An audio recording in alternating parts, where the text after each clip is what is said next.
Keďže viacero mojich klientov kupuje hlavne investične nehnuteľnosti typu ateliér, apartmán, čo sú vlastne nebytové priestory, aj keď vykazujú všetky známky bytu, tieto nehnuteľnosti nie sú financovateľné rovnakým spôsobom v bankách, ako je to u bytov.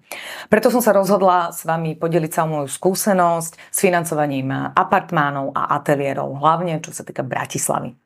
Ako prvú vec, ktorú by som skontrolovala pri kúpe ateliéru alebo apartmánu, je list vlastníctva. Na liste vlastníctva, pokiaľ je to už existujúca nehnuteľnosť, samozrejme, viete pekne skontrolovať, že či je možné vôbec získať úver na financovanie takéto nehnuteľnosti. Ako to zistíte?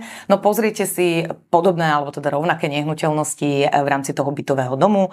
V časti ťarchy vidíte, že či konkrétne ateliéry alebo apartmány majú záložné právo v prospech bank.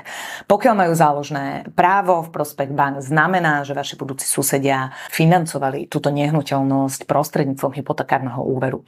Takže už máte na poli vyhrané, otázkou však bude, nakoľko im tá banka financovala takúto nehnuteľnosť. To znamená, že napríklad pri bytoch je to úplne bežné, že máte financovanie na 80% z hodnoty nehnuteľnosti. To však nemusí platiť pri ateliéroch a apartmánoch. Skúsenosti, ktoré ja mám s bankami, naznačujú, že každá jedna banka bude posudzovať rovnakú nehnuteľnosť úplne inak.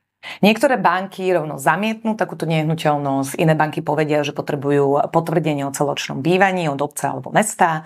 Niektoré banky vám rovno povedia, že nebudú vám ju financovať na 80 LTV, teda 80%, ale že sú schopní vám ju vyfinancovať na 60%, možno 70%. Čo ak ale potrebujete práve tých 80%? No vtedy naozaj odporúčam kontaktovať vášho finančného poradcu alebo hypotekárneho špecialistu, nemyslím z jednej banky, ale niekoho, kto spolupracuje so všetkými bankami na Slovensku, práve preto, aby vám vedel porovnať podmienky v jednotlivých bankách. Totižto nie vždy banka, ktorá vám ponúka 80% LTV na financovanie tejto nehnuteľnosti, nebytového priestoru, je práve aj tá banka, ktorá vám prizná najvyšší príjem v rámci výpočtu hypotéky. Pokiaľ ste živnostník alebo SROčkár, tak môžete ísť iba do zopár bank, kde akceptujú váš príjem a práve tie banky musia akceptovať aj 80 LTV v rámci nebytového priestoru.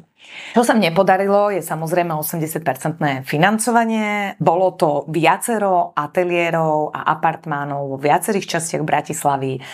Boli to developerské projekty, ktoré ešte nestáli, ale boli to aj developerské projekty, ktoré už boli postavené a dokonca to boli aj staršie bytové domy v rámci Petržalky. Každý jeden úver sa mi podarilo vybaviť v inej banke. Práve preto je veľmi dôležité zistiť podmienky v každej jednej banke, ak už idete financovať takýto nebytový priestor. Čo je práca finančného poradcu v tomto prípade? Je najprv zistiť, že či na základe príjmov a vašich ostatných úverov vôbec máte na financovanie tejto nehnuteľnosti. Krok 2 bude, že osloviť práve banky, ktoré vám priznajú najvyšší príjem, ale zároveň aj najvyššie LTV v rámci tejto nehnuteľnosti. Čo môžu byť ešte veci, s ktorými sa môžete stretnúť?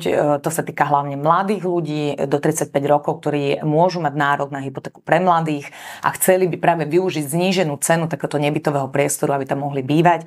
Bohužiaľ, hypotéka pre mladých a daňový bonus na to nemajú nárok v prípade, ak kupujú nehnuteľnosť, ktorá nie je určená na celoročné bývanie, nemajú v nej trvalé bydlisko. To znamená, že pri kúpe ateliéru a apartmánu nemôžu získať tento daňový bonus.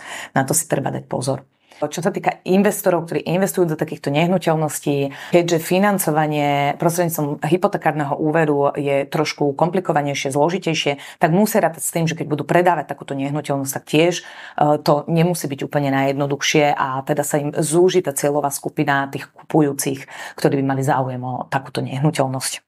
A k otázke, či odporúčam kúpu takéto nehnuteľnosti, no jednoznačne, keď si porovnáte cenu oproti bytom a vidíte, že je tam zvýhodnená cena, kľudne choďte do toho, ale odporúčam vám naozaj ešte predtým, ako podpíšete rezervačnú zmluvu, overiť si, že či je táto nehnuteľnosť financovateľná v bankách. Oslovte svojho finančného poradcu alebo hypotekárneho špecialistu, ktorý spolupracuje so všetkými bankami. Prezistite si to ešte predtým, aby ste si boli istí, že rezervačná záloha neprepadne a že teda určite sa k tejto kúpe dostanete.